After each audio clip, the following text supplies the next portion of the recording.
Good morning, students. Today I'm going to start chapter 2 of maths fractions and decimals. Okay.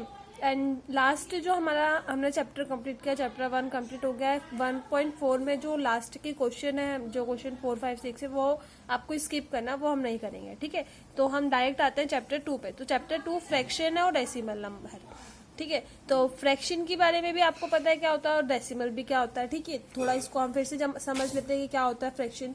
सो अगर हम fraction को समझे कि क्या होता है, उसकी डेफिनेशन देखें, तो डेफिनेशन बेसिकली उसकी क्या होती है, a part of whole means पूरे का. ठीक है, तो a part of whole is fraction.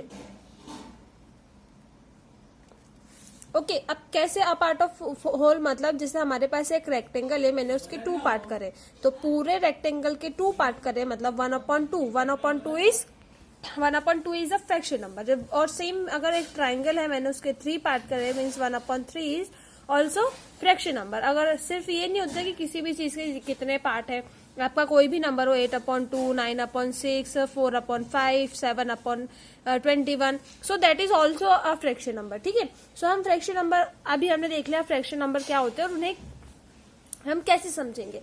अब how many type of fraction numbers, हम उनके बारे में देखते हैं. तो so there are many types of fraction numbers. First is proper fraction number, फिर आ जाएगा आपका एक इम्प्रॉपर फ्रैक्शन नंबर हो जाएगा, इम्प्रॉपर फ्रैक्शन नंबर, और एक हो जाएगा आपका मिक्स्ड फ्रैक्शन नंबर. ठीक है, एक हो जाएगा आपका मिक्स्ड फ्रैक्शन.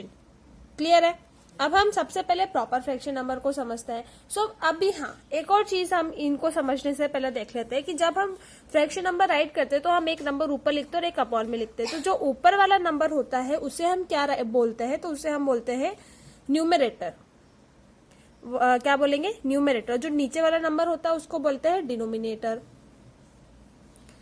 ठीक है, ये आपका न्यूमरेटर होता है, ये डिनोमिनेटर होता है. अब हम देखते हैं कि प्रॉपर फ्रैक्शन को हम किस तरह से समझेंगे. तो जो प्रॉपर फ्रैक्शन होता है, उस प्रॉपर फ्रैक्शन में जो प्रॉपर फ्रैक्शन होता है हम उसको कैसे समझेंगे. तो जो प्रॉपर फ्रैक्शन होता है उसमें जो न्यूमरेटर होता है ना, जैसे 4/5, so this numerator is small, and जो डिनोमिनेटर होता है वो कैसा होता है, बिग होता है, बड़ा होता है. ठीक है, तो ऊपर वाला नंबर अगर छोटा और नीचे वाला बड़ा है तो that means this is proper fraction number होगा. ठीक है, इम्प्रॉपर फ्रैक्शन में क्या हो जाएगा कि आपका जो ऊपर वाला नंबर होता है, इट मीन जो न्यूमरेटर होता है वो बड़ा होता है, जैसे 5 हो गया, और अपॉन में यहाँ पे आपका 3 होगा, तो जो डिनोमिनेटर है वो स्मॉल होगा. ठीक है, तो ये हो गया. मैं यहाँ ऐसा राइट भी कर देती हूँ, बिग हो गया, ये सॉरी ये स्मॉल हो जाएगा आपका और ये बिग होगा. तो अगर ऊपर वाला नंबर स्मॉल और नीचे वाला बड़ा है तो वो आपका प्रॉपर फ्रैक्शन है, ये आपका बिग है और डिनोमिनेटर आपका स्मॉल है, तो वो आपका इम्प्रॉपर फ्रैक्शन हो जाएगा. मिक्स्ड फ्रैक्शन को हम इस तरह से राइट करेंगे, जिससे आपका ये हो गया. ठीक है, so that is called mixed fraction. हम लोग इसको इस तरह से राइट कर सकते हैं. ये तो आपको देख के भी समझ में आ जाएगा. और इसके अलावा भी कई टाइप के फ्रैक्शन होते हैं. एक होता है लाइक फ्रैक्शन और एक unlike fraction. So like fraction में क्या होता है, हम कैसे पहचानेंगे लाइक फ्रैक्शन को. ठीक है, तो लाइक फ्रैक्शन जो होते हैं, जैसे बहुत सारे फ्रैक्शन नंबर एक साथ लिखे हो, जैसे आपको लिखा 5/4, 7/4, 9/4. सो जो लाइक फ्रैक्शन होते हैं हम उनको कैसे समझते हैं कि उनके डिनोमिनेटर जो होते हैं ना, डिनोमिनेटर सारे सेम होते हैं और न्यूमरेटर डिफरेंट होते हैं. सो हम समझ जाएंगे कि अगर इस तरह से नंबर्स लिखे हो तो वो लाइक फ्रैक्शन होंगे. लाइक फ्रैक्शन को प्लस करना आपको छोटी क्लासेस में आता था, जब आप 6th में थे, 5th में थे, है ना, तब आपने करे होंगे लाइक फ्रैक्शन को डायरेक्ट प्लस या माइनस. फिर अनलाइक फ्रैक्शन जो होते हैं वो कैसे होते हैं. अनलाइक फ्रैक्शन को हम किस तरह से पहचानेंगे, जिनके डिनोमिनेटर और न्यूमिनेटर दोनों डिफरेंट होते हैं. जैसे आपका 6 हो गया, 8 हो गया, फिर 7/4 हो गया, फिर 3/2 हो गया. तो ये आपके यहाँ पे डिनोमिनेटर और न्यूमिनेटर दोनों डिफरेंट होते हैं. ठीक है, तो हम उनको पहचान लेते हैं कि हाँ ये अनलाइक फ्रैक्शन है. कि आप पहले क्लासेस में, जो आपकी प्रीवियस क्लासेस थी, उसमें सॉल्व करते थे. अभी हमें इस तरह के जो प्रॉपर इम्प्रॉपर मिक्स्ड फ्रैक्शन का यूज करके हमको एडिशन और सब्ट्रैक्शन हम करेंगे. ठीक है, तो हम आते हैं अब अपनी एक्सरसाइज 2.1 पर. एक्सरसाइज 2.1 में फर्स्ट आपको दिया है सॉल्व. ठीक है, तो आपको यहाँ पे जो क्वेश्चंस दिए उनको सॉल्व करना है. जैसे मैं आपको यहाँ पे आपका जो फर्स्ट वाला पार्ट है वो करके बताती हूँ.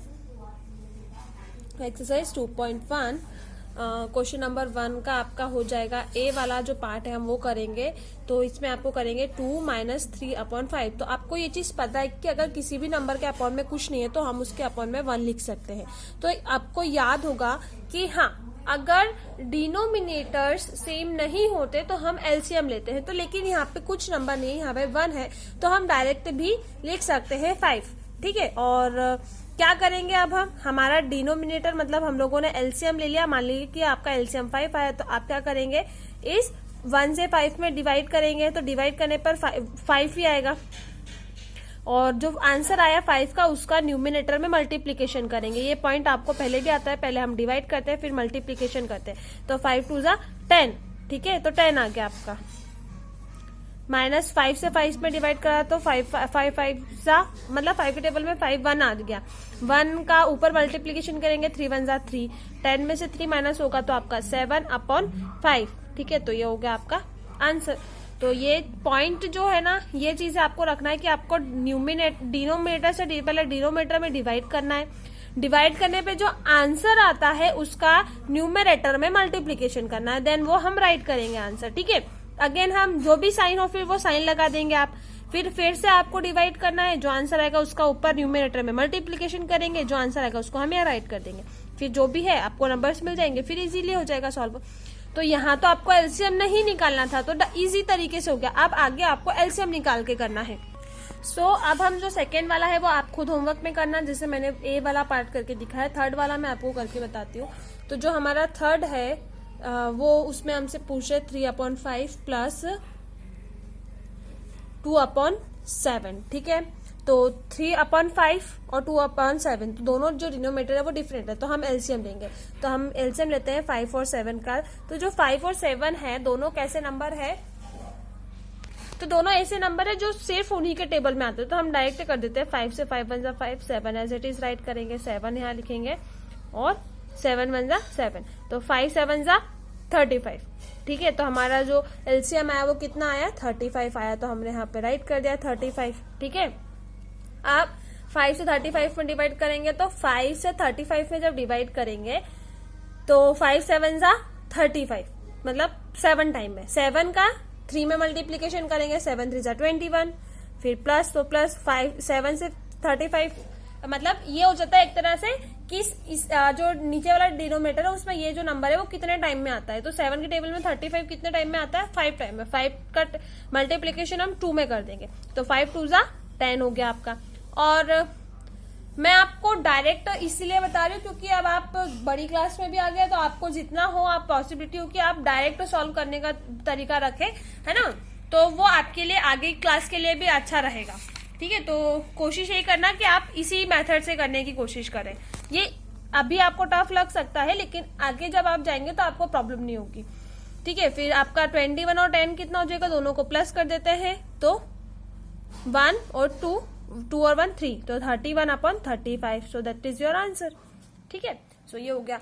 अभी मैंने जैसे आपको फर्स्ट वाला करवाया, सेकेंड आप होमवर्क में करेंगे, थर्ड वाला करवाया, फोर्थ आप होमवर्क में करेंगे, एंड फिफ्थ भी आप होमवर्क में ही करेंगे। इसमें 3 नंबर जरूर दिए हैं, लेकिन आपको तीनों नंबर का साथ में मल्टीप्लीकेशन करना है। साथ में पहले एलसीएम निकालेंगे, फिर जैसे हम लोग जो सेम हमारी मेथड थी वही मेथड का यूज करना है, बस यहाँ पे एक और एडिशन है, एक प्लस और बढ़ गया, तो एक प्लस और कर देंगे, लगा देंगे। अब ये दोनों फ्रैक्शन नंबर वाले दिए हैं। ठीक है, तो मैं आपको यहाँ पे माइनस वाला करके दिखाती हूँ। ये है आपको होमवर्क में, प्लस वाला आप होमवर्क में करेंगे। तो फ्रैक्शन नंबर, मिक्स्ड फ्रैक्शन को हम लोग पहले डायरेक्ट फ्रैक्शन में बदलेंगे। ठीक है, अब वो किसी भी फ्रैक्शन में बदल सकता है, प्रॉपर इम्प्रॉपर, वो देखेंगे हम। तो पहले हमको मिक्स्ड फ्रैक्शन नंबर को चेंज करना होगा फ्रैक्शन में, फिर हमारा करना जो सॉल्यूशन है वो इजी हो जाएगा। तो जैसे कि आपको कौन से नंबर का, ये 7th नंबर का। ठीक है, तो 7th वाला हम देखते हैं। तो आप फ्रैक्शन, मिक्स्ड फ्रैक्शन को फ्रैक्शन में कैसे बदलेंगे, प्रॉपर या इम्प्रॉपर में, तो आप पहले इन दोनों नंबर का मल्टीप्लीकेशन करते हैं, जो डिनोमिनेटर होता है उसका आगे वाले नंबर में मल्टीप्लीकेशन करते हैं, जो आंसर आता है उसको ऊपर प्लस कर देते हैं। ठीक है, तो 8 टू जा 16, 16 का प्लस 1 में प्लस करेंगे तो 17, तो 17 upon 2, that is it means that is improper fraction. हमने इसको इम्प्रॉपर फ्रैक्शन में चेंज करा, मिक्स्ड फ्रैक्शन को इम्प्रॉपर फ्रैक्शन में चेंज करा। इम्प्रॉपर क्यों बोल रहे हैं?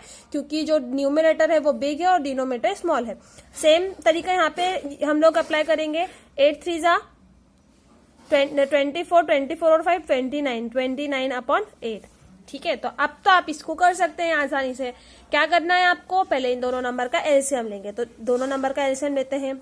हमें ये तरीका ध्यान रखना है, एलसीएम हम जब भी लेंगे छोटे से छोटे नंबर का यूज करके हमको एलसीएम लेना। तो सबसे पहला नंबर हम 2 लेंगे, क्योंकि 2 एक ऐसा नंबर है जिसमें जो दोनों नंबर है वो 2 के टेबल में आ जाएंगे। तो 2 से 2 में डिवाइड करेंगे, 2 1 जा 2, तो यहाँ पे 1 आ जाएगा। जो जितने टाइम में आता है ना वो आंसर हम यहाँ राइट करते हैं। फिर 2 के टेबल में 8 कितने टाइम में आता है? 4 टाइम में, तो हमने यहाँ पे 4 राइट कर दिया। अभी यहाँ पे 1 आ गया है, लेकिन इसको भी हमको 1 में कन्वर्ट करना है, तो हम और फिर से डिवाइड करते हैं। 4 को हम फिर 2 से डिवाइड करेंगे, तो 2 के टेबल में 4 कितने टाइम में आता है? 2 2 जा 4, मतलब 2 टाइम में।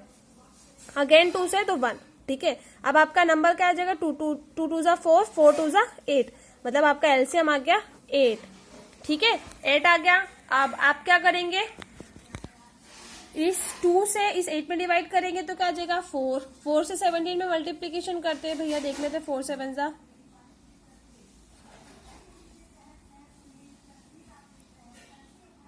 68। ठीक है, मल्टीप्लीकेशन भी कर लिया। -8 से 8 कैंसिल हो गया तो 29 आ जाएगा। 68 में से 29 माइनस करते थे, 18 में से 9 माइनस होगा तो 18 ही आ जाएगा। 5 में से 2 तो 3, 38 अपॉन 8, तो इट इज योर आंसर। ठीक है, तो इस तरह से आपको मिक्स्ड फ्रैक्शन वाले जो नंबर है वो सॉल्व करना है। ठीक है, ये हो गया आपका सॉल्यूशन। सो आज के जो इस वीडियो में है हम इंट्रोडक्शन ही देख रहे हैं, और हमारा जो फर्स्ट क्वेश्चन है हम वही करेंगे, क्योंकि फिर वरना लंबा वीडियो भी हो जाएगा और होमवर्क आपको पूरा करना है। ठीक है, और जो आपकी नेक्स्ट जूम क्लास रहेगी उसमें आपको जो भी डाउट्स है आपके वो क्लियर करना है। Okay, thank you.